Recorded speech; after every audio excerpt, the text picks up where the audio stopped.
ঘূর্ণিঝড় রেমালের তাণ্ডব যেন শেষই হচ্ছে না উপকূলে। বিকেল ঘনিয়ে আসার সাথে সাথেই কিন্তু খুলনার উপকূলীয় উপজেলাগুলিতে প্রচন্ড বৃষ্টি এবং দমকা হাওয়া বইতে শুরু করেছে, যার ফলে আশ্রয় কেন্দ্রে থাকা 1,34,000 মানুষ কিন্তু আজকেও বাড়ি ফিরতে পারবেন কিনা সে বিষয়ে সংশয় দেখা দিয়েছে। এখনো পর্যন্ত তারা আশ্রয় কেন্দ্রে রয়েছে। এদিকে ঘূর্ণিঝড়ের আঘাতে খুলনার ডুমুরিয়াতে একজনের মৃত্যু হয়েছে। এছাড়া 20,700 ঘর বাড়ি সম্পূর্ণরূপে ধ্বংস হয়েছে এবং 56,000 ঘর বাড়ি আংশিকভাবে ক্ষতিগ্রস্ত হয়েছে। এছাড়া উপকূলের যে বেড়িবাঁধ রয়েছে সে বেড়িবাঁধে কিন্তু 38টি স্থানে ভাঙন দেখা দিয়েছে এবং 4.5 কিলোমিটার বেড়িবাঁধ এই ঘূর্ণিঝড়ের আঘাতে চরমভাবে ঝুঁকিপূর্ণ হয়ে পড়েছে।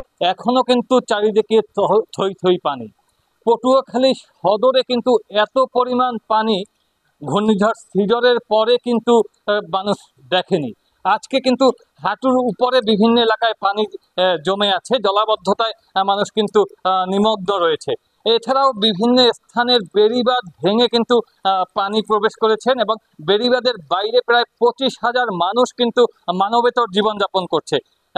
আমাদেরকে ত্রাণ ও পুনর্বাসন কর্মকর্তা যেটি জানিয়েছে যে ঘূর্ণিঝড় রিমালের তাণ্ডবে কিন্তু প্রায় 3,500 বাড়িঘর বিধ্বস্ত হয়েছে এবং অসংখ্য গাছপালা কিন্তু পড়ে গেছে। ঘূর্ণিঝড় রিমালের প্রভাবে লণ্ডভণ্ড হয়ে গেছে বরগুনা। বিপর্যস্ত হয়ে পড়েছে যোগাযোগ ব্যবস্থা, বিচ্ছিন্ন রয়েছে মোবাইল নেটওয়ার্ক, বিপর্যস্ত হয়ে পড়েছে বিদ্যুৎ ব্যবস্থা। আমি এই মুহূর্তে অবস্থান করছি বরগুনা শহরের উপকণ্ঠে পটকাখালী আশ্রয়ন প্রকল্পে। এই আশ্রয়ন প্রকল্পের সকল ঘরগুলো হাঁটু সমান পানিতে নিমজ্জিত হওয়ায় তাদের জনজীবন বিপর্যস্ত হয়ে পড়েছে। রান্না নেই, খাওয়া নেই, ঘুম নেই এই আশ্রয়নবাসীর। ওদিকে কি পরিমাণ ক্ষয়ক্ষতি হয়েছে তা এখনও নিরূপণ করা সম্ভব না হওয়ায় আমরা এখনো পর্যন্ত জানাতে পারছি না আসল ক্ষয়ক্ষতির পরিমাণ।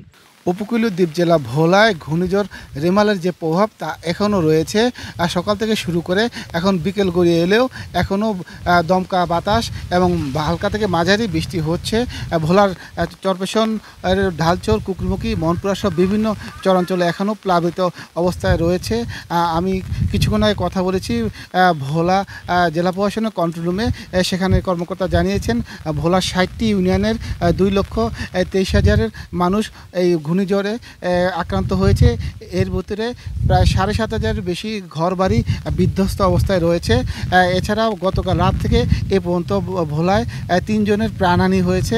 নোয়াখালীর যে 5টি উপকূলীয় এলাকা তার মধ্যে সবচেয়ে ঘূর্ণিঝড়ের আঘাতে সবচেয়ে ক্ষয়ক্ষতি হয়েছে হাতিয়ার একটি ইউনিয়ন নিজুম দ্বীপ, এটির কিন্তু 9টি ওয়ার্ডই পানির নিচে প্লাবিত হয়েছে।